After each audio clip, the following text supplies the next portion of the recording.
నమస్తే. ఆపరేషన్ సింధూర్ దీని మీద సినిమా వాళ్ళందరూ ఎలా స్పందిస్తున్నారో చూద్దాం. ఎందుకంటే మోడీ చర్యల మీద అందరూ హర్షం వ్యక్తం చేస్తున్నారు. ఎందుకంటే పాకిస్తాన్ ఉగ్రవాదుల్ని దాదాపు మట్టు పెట్టడంలో ప్రభుత్వ పాత్ర అనేది ప్రశంసలు వర్షం కురిపిస్తున్నారు. ముఖ్యంగా త్రివిధ దళాలు కూడా చాలా చైతన్యవంతంగా ఈ ఆపరేషన్ నిర్వహించినాయి. ప్రస్తుతం అయితే యుద్ధ వాతావరణం నెలకొంది. మరి ఈ టైంలో సినిమా రంగంలో పరిస్థితులు ఎలా ఉన్నాయి, ఏ హీరోలు ఎలా స్పందిస్తున్నారు అనే విషయాల మీద ఈ వీడియో చేస్తున్నాను. ముఖ్యంగా ఏంటంటే చిరంజీవి గారు, మన మెగాస్టార్ గారు, ఆయన కూడా జై హింద్ అంటూ ట్వీట్ చేశారు. తర్వాత ఆయన సోదరులు ఉప ముఖ్యమంత్రి పవర్ స్టార్ పవన్ కళ్యాణ్ కూడా. ఎందుకంటే దశాబ్దాలుగా మనం సహనం వహిస్తూ వస్తున్నాము. ఆ సహనం అనేది ఎంతో కాలం ఉండదు, మేము ఎన్నంటే మేము ఉంటామంటూ మోడీ గారికి ఒక ట్వీట్ పెట్టారు. అలాగే త్రివిధ దళాధిపతులకు కూడా ఆయన వాళ్ళకి భరోసాగా ఆయన హామీ ఇచ్చారు. మీరు చేసే పని చాలా అద్భుతంగా ఉంది, మేము ఎన్నంటే మేము ఉంటామంటూ పవన్ కళ్యాణ్ గారు కూడా ఒక భరోసా ఇచ్చారు. ఇక తమిళ సూపర్ స్టార్ రజనీకాంత్ గారు అయితే ఆయన వ్యాఖ్యలు, దీని మీద ఆయన వ్యాఖ్యలు అయితే అందరికీ చాలా ఉత్సాహాన్ని ఇస్తున్నాయని చెప్పాలి. ఇది ఫైటర్స్ ఫైట్ మొదలైంది, దీన్ని ఆపొద్దు, జాతి అంతా మీ వెంటే ఉంటుంది, మరి భారత ఆర్మీకి నా సెల్యూట్ అంటూ ఆయన రజనీకాంత్ గారు అన్నారు. ఇక మరి విలక్షణ నటుడు ప్రకాష్ రాజ్ గారు కూడా సైతం స్పందించారు. ఆయన ఏంటంటే భారత ఆర్మీకి మా సెల్యూట్ అంటూ ఆయన పేర్కొన్నారు. ఇక కృష్ణవంశీ గారు, ఎందుకంటే యాక్టివ్గా ఉన్నవాళ్ళు కూడా చెప్పేవాళ్ళు ఉన్నారు, ఇన్యాక్టివ్గా ఉండేవాళ్ళు కూడా స్పందిస్తున్నారు. ముఖ్యంగా కృష్ణవంశీ గారి సినిమాల్లో మనకి ఎరుపు అనేది ప్రత్యేకంగా కనిపిస్తూ ఉంటుంది. మరి ఆయన ఏమన్నారంటే మోడీ రియల్ హీరోగా ప్రశంసిస్తూ ట్వీట్ చేశారు. ఎందుకంటే ఆపరేషన్ సింధూరు, ముఖ్యంగా కృష్ణవంశీ గారు సింధూరు అనే పేరుతో సినిమా తీశారు. మరి ఇది చర్యల మీద, ఆపరేషన్ సింధూర్ మీద కృష్ణవంశీ గారి స్పందన ఎలా స్పందించారన్నమాట. రియల్ హీరోగా మోడీ గారిని ప్రశంసిస్తూ ఆయన ట్వీట్ చేశారు. ఇక తనికెళ్ళ భరణి గారు, ఆయన క్యారెక్టర్ ఆర్టిస్టు, రైటరు, మరి ఆయన శ్రీశ్రీ గారి మహాప్రస్థానాన్ని ఉటంకిస్తూ ఆయన కామెంట్ చేశారు. ముఖ్యంగా సింధూరం రక్త చందనం, బంధోకం సంధ్యారాగం. ఎందుకంటే సింధూరం అనేది ఒక ఎరుపు చందనం అంటూ పొయిటిక్గా ఆయన ట్వీట్ చేశారు.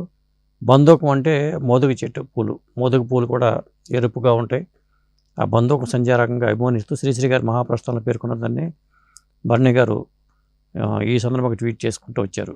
ఇక మోహన్ లాల్ గారి విషయానికి వస్తే, ఎందుకంటే మలయాళ సూపర్ స్టార్ అయినా, మేము సింధూరాన్ని సంప్రదాయబద్ధంగా తిలకంగా మాత్రమే కాదు, మా చంచలమైన సంకల్పాన్ని చిహ్నంగా కూడా మేము ఉపయోగిస్తామంటూ మోహన్ లాల్ గారు పేర్కొన్నారు. మాకు ఎన్ని సవాళ్ళు ఎదురైనా నిర్భయంగా గతం కంటే బలంగా మేము వస్తాము అంటూ మన సైన్యం చేసిన ఈ చర్య మీద కూడా ఆయన ప్రశంసలు కురిపించారు. ముఖ్యంగా నౌకాదళానికి, వైమానిక దళానికి, బీఎస్ఎఫ్లోని ప్రతి ధైర్యవంతుడు కూడా వందనాలంటూ ఆయన మోహన్ లాల్ గారు ట్వీట్ చేశారు. అలాగే మోహన్ లాల్ గారు మరో మాట అన్నారు, మీ అందరి ధైర్యం కూడా మా గర్వాన్ని మరింత పెంచుతుంది, మిమ్మల్ని చూసే దేశం అంతా గర్విస్తుందని చెప్పి జై హింద్ అంటూ మోహన్ లాల్ గారు పేర్కొన్నారు. ఇక మన మరో సూపర్ స్టార్ మహేష్ బాబు కూడా తన స్పందన తెలియజేశారు. తగిన న్యాయం జరిగింది, మేరా భారత్ మహాన్ అంటూ ఆయన సైనికులకు సెల్యూట్ చేస్తూ ట్వీట్ చేశారు. ఎందుకంటే మహేష్ బాబు గారు రాజమౌళి గారు సినిమా చేస్తున్న సంగతి తెలిసిందే. మరి ఈ సందర్భంగా ఆయన కూడా తన స్పందన తెలియజేస్తూ సినిమా వాళ్ళందరూ కూడా ఈ మోడీ గారికి అండగా ఉంటామంటూ వాళ్ళు ట్వీట్ చేసుకుంటూ వెళ్ళారు. అలాగే మన జూనియర్ ఎన్టీఆర్ గారు కూడా ఒక ట్వీట్ చేశారు. అదేమనంటే మన ఆర్మీ క్షేమంగా ఉండాలని ప్రార్థిస్తున్నాను అంటూ జై హింద్ అంటూ ఆయన ట్వీట్ పెట్టారు. ఇక మలయాళ మరో సూపర్ స్టార్ మమ్ముట్టి గారు కూడా, ఆయన కూడా తన స్పందన తెలియజేశారు. రియల్ హీరోలకు సెల్యూట్ అంటూ ఆయన పేర్కొన్నారు. ముఖ్యంగా ఏంటంటే దేశం కోసం ఇండియన్ ఆర్మీ ఏం చేయగలదో ఆపరేషన్ సింధూర్తో వాళ్ళు మరోసారి నిరూపించారని చెప్పి ఆయన పేర్కొన్నారు. దేశం గర్వపడేలాగా ఈ చర్య ఉందని ఆయన పేర్కొన్నారు అన్నమాట. ఇక తమిళ ఇంకో సూపర్ స్టార్ కమల్ హాసన్ గారు, ఆయన కూడా ట్వీట్ చేస్తూ సాయుధ దళాలు ఒక్కటైన వేళ మనకు గర్వంగా ఉందంటూ ఆయన పేర్కొన్నారు. భారత ప్రభుత్వం తీసుకున్న ఈ వ్యూహాత్మక సైనిక చర్యని నేను అభినందిస్తున్నానంటూ ఆయన ట్వీట్ చేశారు. అలాగే మరి హిట్తో బ్లడ్ బాత్ చేసిన నాని గారు కూడా తన స్పందన తెలియజేస్తూ జై హింద్, ఆపరేషన్ సింధూర్ అంటూ ఆయన పేర్కొన్నారన్నమాట. ఇక నందమూరి కళ్యాణ్ రామ్, ఆయన కూడా తన స్పందన తెలియజేశారు. పహల్గామ్ ఉగ్రవాద దాడికి సమాధానంగా ఈ ఆపరేషన్ సింధూర్ చేశారు, ఇది సక్సెస్ఫుల్గా చేయడం కానీ, మోడీ గారు ఇలా చేయడాన్ని కానీ అభినందిస్తూ ఆయన ట్వీట్ పెట్టారు.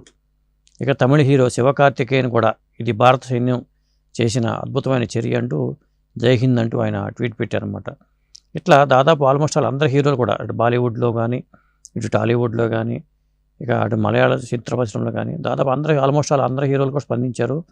నేను కొన్ని స్పందనలు మాత్రం తెలియజేశాను. రేపు యుద్ధ వాతావరణం వస్తే, యుద్ధం వస్తే సినిమా రంగం ఏం చేయాలి, ఎలా దీన్ని ఎదుర్కోవాలి, ఆ ప్రణాళిక ఏంటి అని దాని మీద కూడా ఛాంబర్ వాళ్ళు సమావేశమయ్యి ఒక నిర్ణయం తీసుకునే అవకాశం అయితే ఉంది. ఎందుకంటే యుద్ధం వస్తే మరి 24 క్రాఫ్ట్స్ సఫర్ అవుతూ ఉంటాయి కాబట్టి ఇప్పటికే ఐపీఎల్ ఒక పక్కన ఐపీఎల్లో క్రికెట్ వల్ల కూడా థియేటర్లు జనం రావట్లేదు, సినిమాల పరిస్థితి కూడా అంత మాత్రంగానే ఉంది. ఈ నేపథ్యంలో యుద్ధం కూడా రావడం కూడా మరి ఈ వస్తే మాత్రం ఇండస్ట్రీ కొద్దిగా దెబ్బ అని చెప్పాల్సి వస్తుంది. ఎందుకంటే ఆర్థిక సంక్షోభం వస్తే దాన్ని అధిగమించాలంటే ఏం చర్యలు తీసుకోవాలి, ఎలా ముందుకెళ్ళాలని దాని మీద ఫిల్మ్ ఛాంబర్ పెద్దలు కూడా సమావేశమై ఒక నిర్ణయం తీసుకుంటే బాగుంటుంది. ఇది ఈనాటి వీడియో. Thank you.